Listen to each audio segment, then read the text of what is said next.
Yes, my next Star Wars build series is going to be the Tantive 4.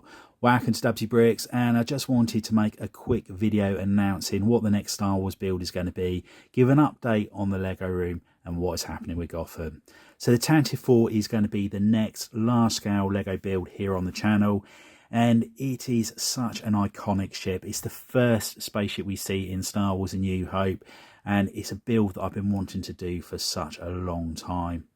And I really want to challenge myself by building something totally different. All my previous MOCs, in one form or another, have had a lot of rock work in them or buildings. So I thought, let's push myself and do something totally different. And I think that's the Tantive 4 is going to tick that box big time.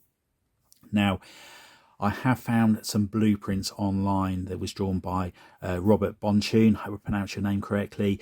And I'll leave a link to the webpage in the description, so go and check that out. The artwork he has done is fantastic, and this is going to be my main source material for the build.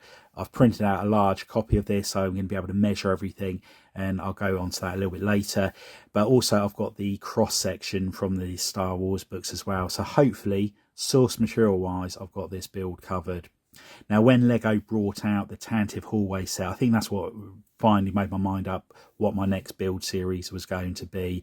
And it's nice that this time around with this build, I've got all of the minifigures in advance, and they're also all readily available should I want to get any more of them. With my Jabba's Palace MOC, I had to buy a retired Jabba's Palace set, which cost a fortune just to get Jabba the Hutt and the Boosh minifigure.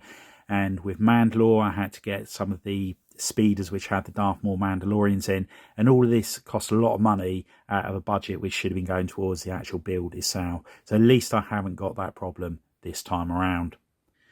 Now, with the Tantive hallway set, I've been picking them up over the last few months, and whenever I've been able to get them for £35 in the UK, I've been picking one or two up, and I think I'm up to about 7 or 8 of them now. And the plan is that I'm going to be selling on the 5s, the Captain Antilles and the Darth Vader minifigures. So by selling them on, I'm going to get a large chunk of change back from those sales. So the outlay of the £35 is seeming like a good purchase at the moment, because I've got all of the parts for the corridors and obviously those Rebel Troopers and the Stormtroopers. And I'll probably pick a few more of those sets up whilst I'm going along, again, when they're on offer. Now, I'm going to be taking the same approach to this build as I did with my Mandalorian Starfighter, and I'm going to measure each section to determine roughly how many studs long each part needs to be, and then hopefully that way it will work out proportionally correct. It seemed to work on the Starfighter, so hopefully it'll be the same with the Tantive 4. And I'm going to be starting off by measuring the circular section on the side of the ship here, which I believe is a docking bay, and I'm going to be having it as a corridor coming off of that docking bay. Now, by using the corridor set as my inspiration, I'm looking at the corridor section being 16 studs wide, and I then need to add the curvature onto the side walls on both sides.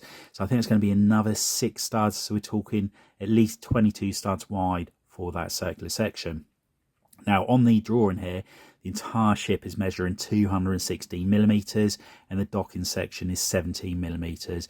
So if we say 17mm equates to 22 studs, that means this entire build is going to be 280 studs long. So that's just under 6 of the large grey base plates, or 2.2 meters long. So it is going to be a long ship, and this ship is going to be longer by a grey base plate than my Jabba's Palace MOC was, to give you an idea of size. Width wise, it's 92 studs wide, so that's just under 2 grey base plates, or 73 centimetres. So this is going to be huge, and it's going to be a massive technical challenge as well.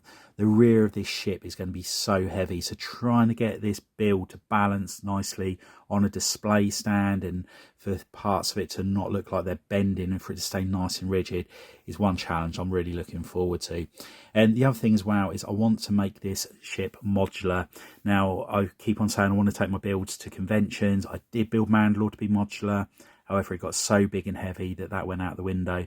As long as I can work out a way to get the sections to slide together and still be strong, then there's no reason whatsoever why I can't take this to conventions, because it will fit into the car, unlike Mandalore. So that is the plan, to finally get a build to a convention. And also with this build, once I've finished it, it's one build I don't want to be destroying, because all the parts are white. There's the chance of me needing those parts again in the future.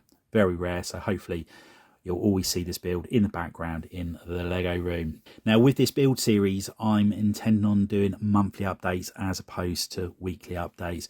This is more of a passion build series for me, so it's something that I said I've wanted to build for a long time, and I want to take my time building it and enjoy the build process with it. And I think by doing monthly updates, I haven't got the weekly pressures of getting it done, so it's going to, I think I'm going to have a much more enjoyable build with this, and the quality is going to be a lot better as well on the videos that come out. Now in regards to the garage, what's happening with there? Well, that's been really good. I went to the UK for a couple of weeks, and whilst I was away, we had the plasterer come in, and he plastered where the old garage door used to be. The window fitters came, so the windows have been fitted and the door has been fitted, and then the inside is completely plastered now as well. All I need to do now is put the dust coat on the walls, then put the skirting board down on the bottom, fill in the gaps where the joins are on the skirting board, gloss it, paint the walls, paint the ceiling, and then we can finally move out into the Lego room, which is really exciting. And I'm anticipating it's going to be about 2 weeks before I can actually be fully set up in there, as I've got a lot of other bits of work on at the moment which I need to get done, obviously. So I'm going to be doing this in the evenings.